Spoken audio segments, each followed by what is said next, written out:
Hello friends, मैं हरिम प्रताप सिंह आप सभी लोगों का अपने इस एजुकेशन चैनल पर स्वागत करता हूं। फ्रेंड्स, आज हम लोग इस वीडियो में क्लास 10th के इंग्लिश सब्जेक्ट का 7th लेसन का नाम है ग्लिम्स ऑफ इंडिया। आज हम लोग इस लेसन के इसमें 3 स्टोरीज हैं। इसमें है a baker from Goa, Coorg और टीम फ्रॉम आसाम। तो हम लोग आज इस वीडियो में उसका जो फर्स्ट स्टोरी है अ बेकर फ्रॉम गोवा, हम लोग आज इसको स्टडी करेंगे और ये लिखा गया है ल्यूसियो रोडेक्स के द्वारा। फ्रेंड्स, इस लेसन में 3 स्टोरीज हैं। पहला है अ बेकर फ्रॉम गोवा, दूसरा है कुर्ग, तीसरा है टी फ्रॉम आसाम। लेकिन आज हम लोग जो है इस लेसन में केवल इस फर्स्ट स्टोरी जो है हम लोग उसको स्टडी करेंगे। तो आइए फ्रेंड्स, हम लोग बिना समय गवाए शुरू करते हैं।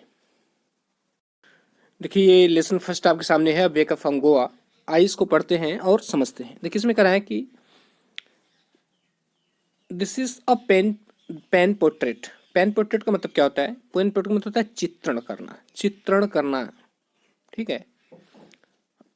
ऑफ ए ट्रेडिशनल, ट्रेडिशनल का मतलब होता है पारंपरिक। गोवा विलेज बेकर, बेकर जानते हैं आप, जो डबल ब्रेड रोटियां ये सब बनाते हैं, उनको बेकर बोलते हैं। Who still has an important place in his society. इसमें कह रहा है कि this is a pen portrait. यह एक चित्रण है। किसका चित्रण है? ऑफ अ ट्रेडिशनल, एक पारंपरिक गोवा विलेज बेकर। कह रहा है कि गोवा के गांव के बेकर का। करा इसमें करा है कि यह गोवा के गांव के बेकर का, मतलब जो डबल रोटियां बनाते हैं, उनका एक चित्रण है। Who still has an important place in society. कह रहा है कि जिसका आज भी समाज में एक महत्वपूर्ण स्थान है। तो इस स्टोरी के माध्यम से जो है वहाँ पर बेकर का, जो गोवा के गांव में पाए जाते हैं, उनका एक चित्रण किया गया है, उनके बारे में बताया गया है, जिसके बारे में कहा जा रहा है कि यह एक पारंपरिक गोवा के गांव के एक बेकर का चित्रण है, जिसका स्थान उसके समाज में आज भी महत्वपूर्ण है। करेक्ट कि और elders are often heard reminiscing nostalgically about those good old Portuguese days, the Portuguese and their famous loaves of bread. इसमें कह रहा है कि और एल्डर्स आर ऑफन हर्ड, हमारे कह रहा है कि हमारे बड़ों को प्रायः कहते हुए सुना जाता है, या हम अपने बड़ों को प्रायः यह कहते हुए सुनते हैं। अब यहाँ पर लिखा है कि रेमिनिसिंग नॉस्टैल्जिकली। रेमिनिसिंग नॉस्टैल्जिकली मतलब देखिए यहाँ पर एक्सप्लेन किया है कि thinking fondly of the past, मतलब बीते हुए समय के बारे में शौक से सोचना, गर्व से सोचना, शौक से सोचना। ठीक है। मतलब बीते हुए दिनों को आनंद के साथ याद करना, शौक के साथ याद करना, गर्व के साथ याद करना। तो इसमें क्या कर रहे हैं कि हम अपने बड़ों को प्राय प्राय कहते हुए सुनते हैं। जो कह रहा है, फिर आगे कह रहा है कि रेमिनिसिंग नॉस्टैल्जिकली, जो बड़े बड़े गर्व से जो है जो सोचते हैं किसके बारे में? About those good old Portuguese days. कह रहा है कि उन पुराने अच्छे पुर्तगाली दिनों के बारे में, क्योंकि गोवा पर बहुत बहुत लंबे समय तक पुर्तगालियों का अधिकार था। ठीक है। तो वही कह रहा है इसमें कि हम अपने बड़ों को प्राय कहते हुए सुनते हैं और उन्हें जो है उन पुराने अच्छे पुर्तगाली दिनों के बारे में शान से याद करते हुए हमको सुनते हैं। The Portuguese and their famous loaves of bread. कह रहा है कि पुर्तगाली और उनका जो है प्रसिद्ध लोव्स ऑफ ब्रेड, डबल रोटी का बंडल या डबल रोटियाँ, पुर्तगाली और उनकी प्रसिद्ध डबल रोटियाँ। कह रहा है दोज ईटर्स ऑफ लोव्स, कह रहा है वे ईटर्स ऑफ लोव्स, कह रहा है कि उन ब्रेडों को खाने वाले माइट हैव वनिस्ड, हो सकता है कि वे समाप्त हो गए हों। वेनिस में समाप्त होना। But the makers are still there, लेकिन इन डबल रोटियों को बनाने वाले आज भी वहाँ हैं। कह रहा है हो सकता है कि उन डबल रोटियों को खाने वाले समाप्त हो गए हों, लेकिन उन डबल रोटियों को बनाने वाले आज भी वहाँ हैं। We still have amongst us the mixtures. कह रहा है कि आज भी हम लोगों के बीच उनके मिक्सचर्स हैं, दी मोल्डर्स हैं, उनके वो मोल्डर्स हैं, अर्थात उनके सांचे हैं जिसमें डबल रोटियां का सांचा डाला जाता था। एंड दोस, और वे लोग हैं हु बेक द लोव्स, जो कि उन डबल रोटियों को क्या करते थे? बेक करते थे, अर्थात सेकते थे। और मतलब उन डबल रोटियों को सेकने वाले आज भी हैं, उनका मिक्सचर है, उनके मोल्डर्स मतलब उनके सांचे हैं और उन डबल रोटियों को सेकने वाले हैं। Those as old time tested, furnaces, कह रहा है कि वे जो हैं as old time tested furnaces, मतलब बहुत समय तक जो है समय की भट्टी पर समय की भट्टियों समय कह रहा है कि समय की कसौटी पर परखी गई भट्टियां। देखिए हमें क्या कह रहा है कि दोज कह रहा है they age old time tested furnaces, कह रहा है कि समय की कसौटी पर टेस्ट की गई भट्टियां, समय की कसौटी पर परखी गई भट्टियां स्टिल एग्जिस्ट कर रहा है, जो आज भी हैं। अब समय की भट्टी पर परखी गई भट्टियों का क्या मतलब है? इसका मतलब ये कि मतलब बहुत बहुत बहुत लंबे समय तक ये उनका डबल रोटी जो था लोगों का बहुत फेवरेट डिश रहा है। कह रहा है कि the fire in the furnaces has not yet been extinguished. इसमें कह रहा है कि the fire in the furnaces, भट्टियों में आग जो है, has not yet been extinguished, extinguish मतलब समाप्त होना। कह रहा है कि भट्टियों में आग जो है आज भी समाप्त नहीं हुई है, मतलब कहने का मतलब कि आज भी भट्टियों में आग है। दी थर्ड, थर्ड मीन्स होता है धमक की आवाज़। हम किसी भारी चीज़ को ज़मीन पे ऐसे पटकते हैं तो जो आवाज़ आती है, ठीक है। एंड जिंजल, और जिंजल जिंजल मतलब झनक की आवाज़, जैसे कोई बांस उसमें कुछ घंटियाँ लगी हों, खनखनाने की आवाज़। तो ये कह रहा है कि the third and jingles of the traditional baker's bamboo, कह रहा है कि पारंपरिक बेकर के बांसों के धमक और खनक की आवाज़। पारंपरिक डबल रोटी बनाने वाले के बांस के धमक और खनक की आवाज़। कह रहा है कि heralding his arrival in the morning. Heralding मतलब अनाउंसिंग, मतलब उनकी आवाज़ जो है हेराल्डिंग सुनाई देती थी। His arrival in the morning, उनके आगमन के समय, जब ये सुबह आते थे तो यह आवाज़ जो है सुनाई देती थी। या इसको ऐसे कह सकते हैं कि परंपरागत बेकर के बांस की धमक और खनक उसके आगमन की सुबह सुबह घोषणा करती हुई। कह रहा है कि कैन स्टिल बी हर्ड, इसे सुना जा सकता था इन सम प्लेसेस, कुछ स्थानों पर। May be the father is not alive, कह रहा है कि may be the father is not alive, alive means जीवित। कह रहा है भले ही पिता जीवित न हो, मतलब वो डबल रोटी बनाने जो व्यक्ति बना रहा है उसका भले ही पिता न जीवित हो, but the son still carries on, लेकिन जो लड़के हैं उनके स्टिल आज भी कैरीज ऑन जारी रखे हुए हैं द फैमिली प्रोफेशन, परिवार के इस व्यवसाय को, परिवार के इस धंधे को उसके जो है उसके लड़के अब भी जारी रखे हुए, मतलब अब भी ये डबल रोटियाँ बनाते हैं। कह रहा है कि these bakers are even today known as a pader in Goa. कह रहा है कि ये बेकर जो है आज भी गोवा में पैडर के नाम से जाने जाते हैं। किसके नाम से? पैडर के नाम से जाने जाते हैं। नेक्स्ट है, कह रहा है कि ड्यूरिंग और चाइल्डहुड इन गोवा, ड्यूरिंग मीन्स होता है दौरान और चाइल्डहुड मीन्स होता है बचपन। कह रहा है कि गोवा में अपने बचपन के दौरान the baker use to be our friend, कह रहा है जो बेकर होते थे वो हमारे मित्र हुआ करते थे। यहाँ सेंटेंस में जब भी यूज टू लगा रहे तो आप समझ लीजिए कि भूतकाल में किसी कार्य की पुनरावृत्ति के लिए ऐसा हो रहा है।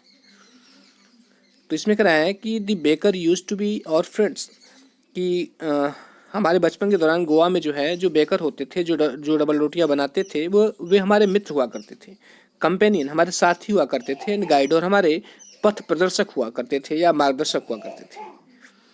ही used to come at least twice a day, twice means 2 बार, ठीक है। कह रहा है कि he used to come at least twice a day, वह दिन में कम से कम 2 बार आया करते थे। अब यहाँ पर देखिए फिर से यूज टू का प्रयोग हुआ है। मैंने अभी बताया है कि पास्ट में जब कोई चीज़ का रिपीटेशन हो रहा है, कोई चीज़ की बार बार घटित होने की प्रवृत्ति होती है तो वहाँ पर यूज टू का प्रयोग करते हैं। और यदि प्रेजेंट में कोई चीज़ रिपीटेशन दिखा रही है तो उसमें यूजेस टू का प्रयोग करते हैं। तो कह रहा है कि वह जो है जो बेकर होता था वो दिन में कम से कम 2 बार आता था। वंस, इसमें कह रहा है कि वंस एक बार तो तब आता था when is set out in the morning, जब वह सुबह में जाता था ऑन सेलिंग राउंड, अपने सेलिंग राउंड पर। अर्थात एक बार तो वह तब आता था जब अपने डबल रोटी को बेचने के लिए वह जो है अपने घर से निकलता था, या डबल बेचने के लिए वह सेल करने के लिए वह जब चक्कर लगाने जाता था तब आता था पहली बार।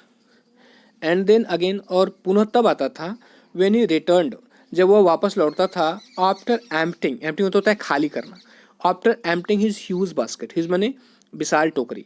और एक बार तो वो तब आता था जब अपने डबल रोटियां होती थी उसको बेचने के लिए आता था, और एक बार तब आता था जो अपनी वो ह्यूज बास्केट, अपनी जो विशाल टोकरी होती थी उसको एम्प्टी कर लेता था, अर्थात उसको खाली कर लेता था।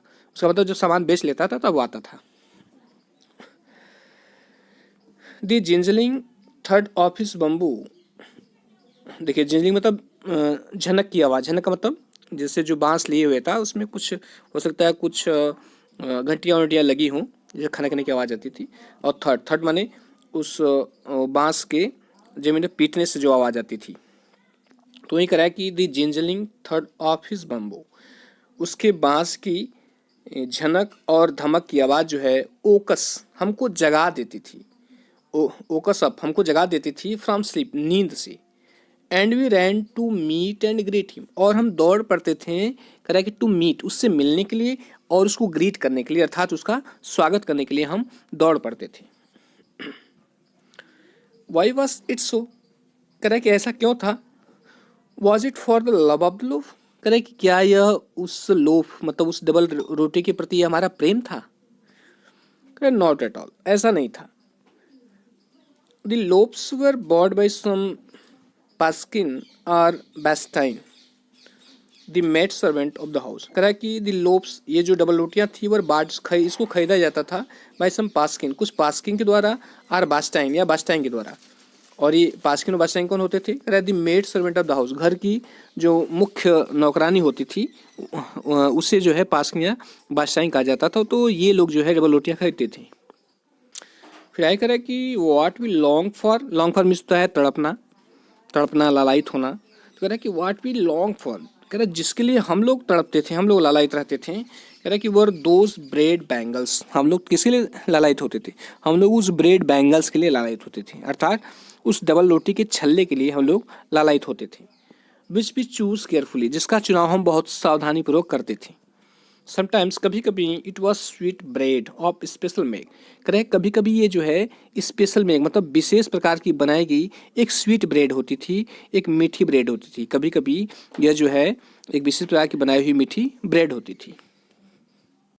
नेक्स्ट है करें कि the baker made his musical entry on the scene, कह रहा है जो बेकर होता था वो सीन में, उस दृश्य में जो है उस एक अपनी म्यूजिकल एंट्री करता था, अर्थात दृश्य में जो है उसकी उसकी संगीतमय प्रवेश होता था। विद द झंग झंग, झंग झंग की आवाज़ के साथ।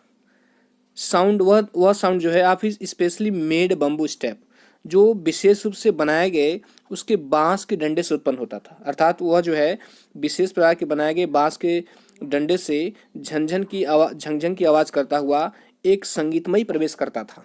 उसका कहना मतलब जब भी वह घर में आता था तो जो है उस आप चलते समय वो क्या उसकी आदत थी, बांस लिए होता था और उसको ज़मीन पे पीटता था, तो नीचे ज़मीन पे धमक की आवाज़ आती थी, ऊपर जो घंटी वंटियाँ या जो कुछ बातें हुए था उसकी आवाज़ आती थी।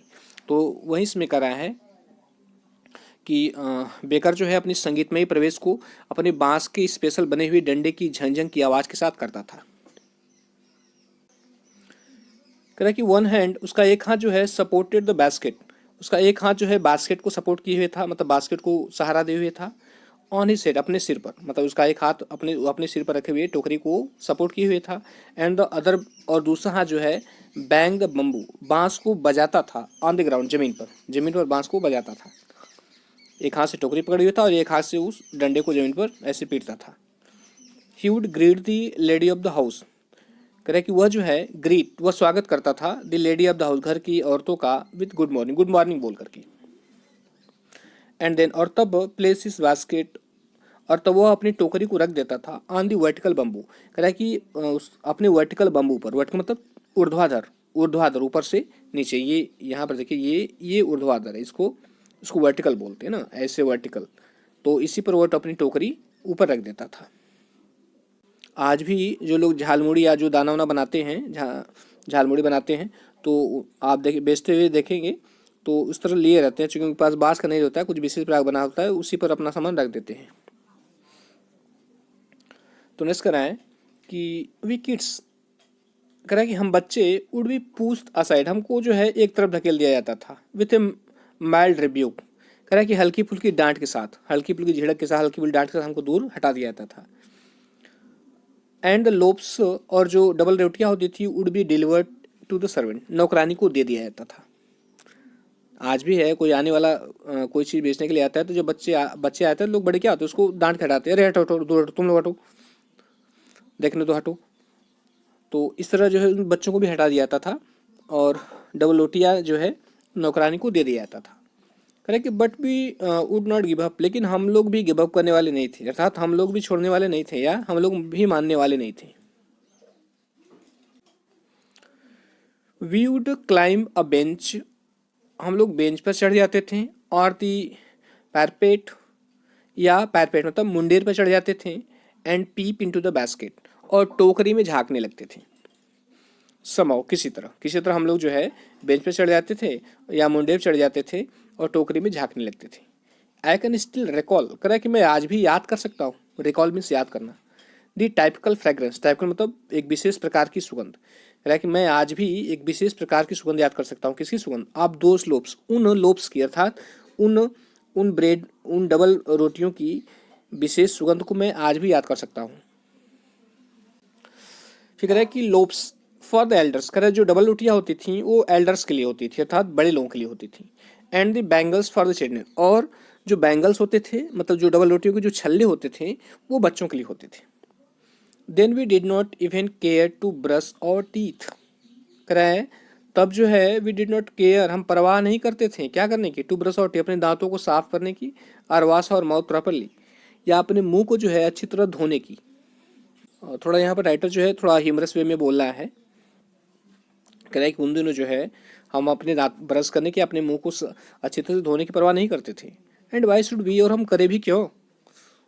हु टेक द ट्रबल, कह रहा है कौन, कह रहा है हु टेक द ट्रबल, कौन परेशानी उठाएगा आप प्लकिंग, तोड़ने का, द मैंगो लीफ, आम की पत्तियों को, फॉर द टूथब्रश, टूथब्रश के लिए, कह रहा है कि कौन जो है टूथब्रश के लिए आम की पत्तियों को तोड़ने का तोड़ने की जहमत उठाएगा। पहले क्या था, गांव में लोग जो है अधिकांशतः दातुन से ही मनन किया करते, चाहे आम का हो, चाहे अमरूद का हो, चाहे नीम का हो, तो करते थे। आज भी जो है, जो प्योर रूरल एरिया है, आज भी लोग वहाँ पर ब्रश दातुन से ही मंजन करते हैं। क्या कह रहा है कि and why was it necessary at all, कह रहा है कि और ये आवश्यक भी क्यों था, मतलब ब्रश करना आवश्यक क्यों था। The tiger never brush his teeth, कह रहा है टाइगर तो कभी अपने दांतों पर ब्रश नहीं करता। हॉट टी, गर्म चाय, could wash and clean up everything so nicely, कह रहा है कि इसमें कह रहा है कि हॉट टी, गर्म चाय जो है, कह रहा है could wash and clean up everything so nicely octal, कह रहा है कि आखिरकार गर्म चाय जो है वो वॉश एंड क्लीन अप, अर्थात अच्छी तरह से साफ करती है, सभी चीज़ों को अच्छी तरह से साफ कर सकती है। कहीं सुबह सुबह गर्म चाय पीते थे तो वही कहना है कि गर्म चाय जो है सभी चीज़ों को अच्छी तरह से साफ कर सकती है।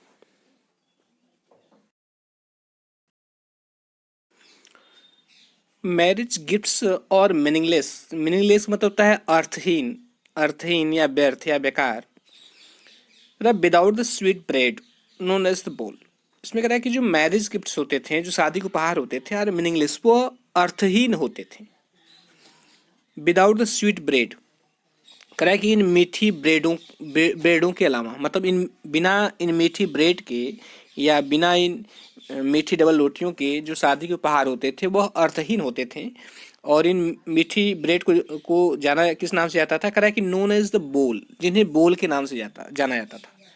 इसमें कह रहा है कि जो शादी के उपहार होते थे, इन मीठी ब्रेड जिसे बोल के नाम से जाना जाता था, इनके बिना यह अर्थहीन होते थे। जस्ट एज, जैसे कि अ पार्टी, कोई पार्टी हो, और अ फिस्ट, या कोई भोज हो, भोज जो है लॉसेज इट्स चार्म, अपना आकर्षण खो देता है, विदाउट बिना ब्रेड के। जैसे कि किसी पार्टी में या किसी भोज में ब्रेड न हो तो वो पार्टी या भोज अपना आकर्षण खो देता है। ठीक उसी तरह जो है शादी के उपहार जो है वह बिना मीठी ब्रेड के अर्थहीन प्रतीत होते थे।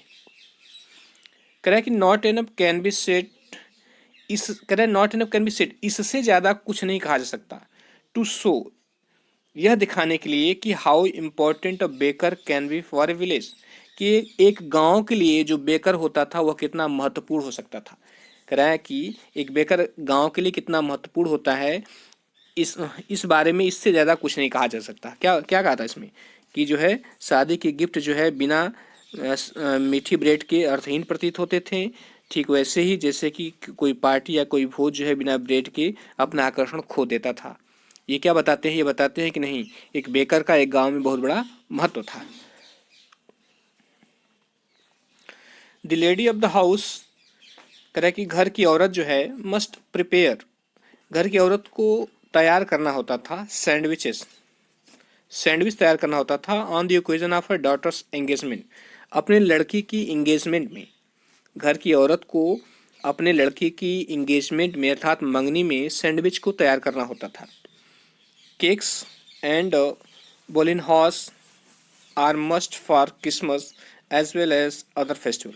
कह रहा कि केक्स और जो बोलिनहास होते थे, केक्स और बोलिनहास ये भी जो है एक प्रकार के ब्रेड का टाइप है। कह रहा है कि ये दो आइटम जो हैं कह रहा है यार मस्ट फॉर क्रिसमस, क्रिसमस के लिए बहुत जरूरी होते थे as well as other festival, और दूसरे त्योहारों के लिए केक्स और बोलिनहास जो है क्रिसमस और दूसरे त्योहारों के लिए बहुत ही जरूरी होते थे। दस इस प्रकार the presence of the bakers furnace in the village is absolutely essential. कह कि 10 इस प्रकार जो है the presence of the bakers furnace in the village, गांव में जो है बेकर के भट्टियों की उपस्थिति कह इज एब्सोल्युटली एसेंशियल, बहुत ही आवश्यक होती थी। इस प्रकार गांव में बेकर के भट्टियों की उपस्थिति बहुत ही आवश्यक होती थी। इसका कहने मतलब कि गांव में बेकर का रहना बहुत ही जरूरी होता था। कह रहा कि दी बेकर और ब्रेड सेलर, कह रहा जो बेकर होता था या जिसे ब्रेड सेलर भी बोलते थे, आप दोज डेज कह रहा उन दिनों का जो बेकर या ब्रेड सेलर होता था हैड ए पेक्यूलियर ड्रेस, उसका एक पेक्यूलियर ड्रेस होता था, मतलब एक विशेष ड्रेस होता था, नोन एज द कबाई, जिसे कबाई कहा जाता था। जो ड्रेस वो ब्रेड सेलर पहनते थे उसको कबाई बोला जाता था। कह रहा it was a single piece long frock, ये एक लंबा फ्रॉक, एक सिंगल पीस लॉन्ग फ्रॉक होता था। सिंगल पीस मतलब एक ही कपड़ा होता था पूरा, एक लंबे फ्रॉक की तरह, reaching down to the knees, जो कि नीचे घुटनों तक जाता था। इन आवर चाइल्डहुड, हमारे बचपन में, वी सा बेकर्स, हम बेकर्स को देखते थे वियरिंग अ शर्ट, एक शर्ट पहने हुए, एंड ट्राउजर्स और पैंट पहने हुए, which were shorter than the full length. कह रहा है कि जो पूरी लंबाई से थोड़ा छोटे होते थे, मतलब पैंट की जितनी लंबाई होती है उस लंबाई से थोड़ा छोटे होते थे जो वो पैंट पहना करते थे, जो ट्राउजर पहना करते थे। And longer than half pants, और हाफ पैंट से ज़्यादा होते थे, मतलब जो वो पैंट पहना करते थे वो जो पूरी लंबाई का पैंट होता उससे छोटा होते थे, लेकिन हाफ पैंट से बड़े होते थे। इसका मतलब जिसे हम आज लोग फैशन में कैफरी बोलते हैं, उस तरह पहना करते थे। कह रहे इवन टुडे, आज भी, anyone who wears a half pant, कोई भी व्यक्ति जो कि हाफ पैंट पहनता है, which reaches just below the knees, जो उसके घुटनों के नीचे तक जाती है, इनवाइट्स द कमेंट, तो लोग उस पर कमेंट करने लगते हैं, टिप्पणी करने लगते हैं, that he is just like a pattern. और टिप्पणी कौन से करते हैं, और ये टिप्पणी करते हैं कि वह जो है एक पैडर की तरह ड्रेस किया है, मतलब वह एक पैडर की तरह कपड़े पहने हुए है। कोई भी इसमें कराए, कोई व्यक्ति जो है आज भी कोई व्यक्ति जो ऐसा हाफ पैंट पहनता है जिससे घुटने के नीचे तक जाता है, तो लोग कमेंट करते हैं कि यह देखो पैडर की तरह कपड़े पहने हुए हैं। नेक्स्ट है, कह रहा है कि the baker usually collected his bills at the end of the month. कह रहा है कि जो बेकर होता था महीने के एंड में, अर्थात महीने के अंत में, वो अपने बिल्स को कलेक्ट करता था, अर्थात मतलब जो भी उसका पैसा होता पहले ब्रेड दे देता था, लास्ट महीने के अंत में जो है वह अपने सारे बिल को जो हिसाब किताब होता था उसको लेता था। मंथली अकाउंट्स, महीने का हिसाब किताब जो है, यूज टू बी रिकॉर्डेड, इसको रिकॉर्ड किया जाता था, मतलब लिखा जाता था, on some walls in pencil, किसी दीवार पर पेंसिल से। महीने का हिसाब जो है किसी दीवार पर पेंसिल से लिख दिया जाता था। Baking was ended a profitable profession in the old days. कह रहा है कि बेकिंग, उस दिन जो बेकिंग था, अर्थात जो डबल रोटी बनाने का जो व्यवसाय था, कह रहा was ended A profitable profession in old days. कह रहा है पुराने दिनों में यह एक प्रॉफिटेबल प्रोफेशन था, अर्थात एक लाभ देने वाला व्यवसाय था, एक लाभ देने वाला धंधा था baking. The baker and his family, baker उसका परिवार, नेवर स्टॉप्ड, कभी भूखों नहीं मरते थे। स्टॉप मीन्स भूखों मरना होता है। बेकर उसका परिवार जो कभी भूखों नहीं मरता था। ही वह हिज फैमिली उसका परिवार एंड हिज सर्वेंट्स और उसके नौकर जो है ऑलवेज लुक्ड हैप्पी हमेशा खुश दिखाई देते थे एंड प्रॉस्परस और समृद्ध दिखाई देते थे। देयर प्लम फिजिक्स मतलब क्या होता है? मोटा ताजा शरीर, मोटा ताजा शरीर कह रहा है उनका मोटा ताजा शरीर was an open testimony to this, कह रहा है कि इसका एक ओपन टेस्टिमोनी था, अर्थात उनका मोटा ताजा शरीर जो था उसका एक खुला प्रमाण था, एक स्पष्ट प्रमाण था क्या कि नहीं वो लोग जो है उनका जीवन अच्छे से चल रहा है, उनको किसी चीज़ की कमी नहीं है क्योंकि उनके व्यवसाय से अच्छा खासा प्रॉफिट होता था उनको। इवन टुडे आज भी एनी पर्सन कोई भी व्यक्ति with jackfruit like physical appearance, जिसका फिजिकल अपीयरेंस जो शरीर की आकृति है कैसा है? जैकफ्रूट लाइक, एक कटहल की भांति है। आज भी कोई व्यक्ति जिसका फिजिकल अपीयरेंस जो शारीरिक आकृति है वो एक कटहल की भांति है तो उसके बारे में कहा जाता है कि is easily compare to a baker, तो वह जो है आसानी से उसकी तुलना बेकर से की जाती है। मतलब जो बेकर होते थे उस वक्त काफ़ी हट्टे कट्टे मोटे ताजे होते थे, तो आज भी कह रहा है कि कोई व्यक्ति जिसका कटहल की तरफ फिजिक है, कटहल की तरह मोटा ताजा है तो उसे उसकी तुलना बेकर से की जाती है। तो फ्रेंड्स ये पूरा लेसन कंप्लीट हुआ, एक छोटा सा लेसन था, एक स्टोरी कंप्लीट हो गई, अभी 2 स्टोरी इसकी है और ये बाकी स्टोरीज भी जल्द ही अपलोड हो जाएगी। तो फ्रेंड्स वीडियो देखने के लिए बहुत बहुत धन्यवाद और यदि अच्छा लगा हो तो लाइक सब्सक्राइब से करिएगा। Thank you.